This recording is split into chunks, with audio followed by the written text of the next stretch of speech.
So you're consistently maxing out your 401k. You're picking those diversified, low-cost index funds we all love. You think you're doing absolutely everything right. Well, in this explainer, we're diving into some source material that reveals a huge hidden fee that is literally silently draining retirement accounts.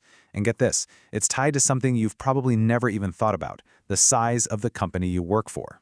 $159,000. Let that sink in for a second. We're not talking about some wild projection based on risky stock picks here. That is guaranteed money generated by your own hard-earned investments that is just quietly siphoned away from your balance. I mean, think about it. That's a paid-off mortgage. That's literally years of living expenses in retirement completely erased. So the obvious question is, where did your money go? If you're an informed investor, you're doing all the right things, automating those contributions, keeping your emotions out of the market. Where exactly is this money leaking out? What part of the wealth building equation are we just totally blind to? Well, let's look at this crazy scenario. Imagine two investors working at two completely different companies. They both do their research, right? And they buy into the exact same low-cost index fund. They're taking on the exact same market risk, yet their financial paths wildly diverge over time. How is it even possible that two people can buy the identical financial product, hold it for the exact same amount of time, and end up with vastly different wealth at the finish line? Here's the real kicker. This massive divergence doesn't come from some dramatic market crash or panic selling. Actually, it comes from something way more insidious, a 1% total cost difference. Now, in everyday life, a 1% markup on your groceries or a tank of gas, you'd barely even register it. But inside the architecture of a 401k, that tiny, seemingly harmless percentage is an absolute silent wealth killer. And here's why. Over a typical 35-year investing window, that tiny 1% quietly and honestly aggressively mutates. In year 1, it's practically invisible. It's just, pennies you'd never even notice on a statement.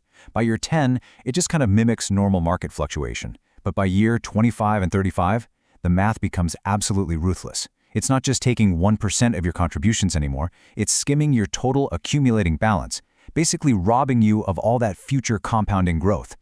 So, after 3.5 decades, that relentless 1% drag creates a devastating $159,000 gap. And again, this is for the exact same index fund. It's wild. One scenario shows the wealth you actually earned, and the other is your harsh reality after that fee takes its cut. It's a stunning reminder that small, recurring costs don't just add up over time, they multiply. Now, when you see a gap that large, human instinct just naturally looks for a villain, right? You probably picture some greedy fund manager skimming off the top to go finance a new yacht in Monaco. But remember, both of these investors bought the exact same passive index fund.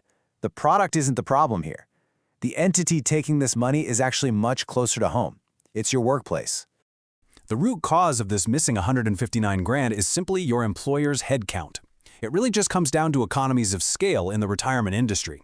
Think about it. If you work for a massive corporation, the heavy costs of things like legal compliance, record keeping, and the platform tech, all of that is driven way down per person. But at a smaller business, those exact same structural costs are spread across a much smaller pool of workers, which drives your individual fees significantly higher. The source material for this explainer brilliantly calls this the plan plumbing.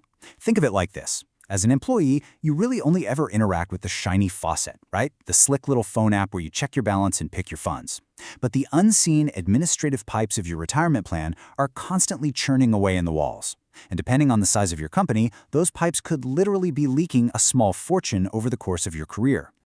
So, this brings us to a pretty harsh reality check. You can be the smartest, most disciplined index investor in the room, but your investment choice isn't the only variable here. Your employer's headcount directly dictates your personal wealth. Because of how massively a tiny fee compounds over 35 years, doing everything perfectly right can still leave you $159,000 short on the exact same fund as your neighbor. There's a specific line from our source material that I think perfectly captures this whole situation. It isn't just about the fund you pick, it's about the plumbing of the plan you were handed. Think about that word for a second, handed. When you take a new job, you negotiate your salary, you negotiate your vacation days. You don't negotiate the 401k plumbing. You just sign the onboarding paperwork and blindly inherit the administrative efficiency or, the extremely costly inefficiency of your employer. It's definitely time to stop looking solely at your investment returns and start looking deeply at your fee disclosures.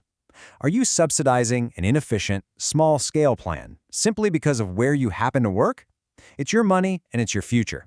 So the ultimate question you need to investigate today is this. Do you actually know what size pipes are in your retirement plan?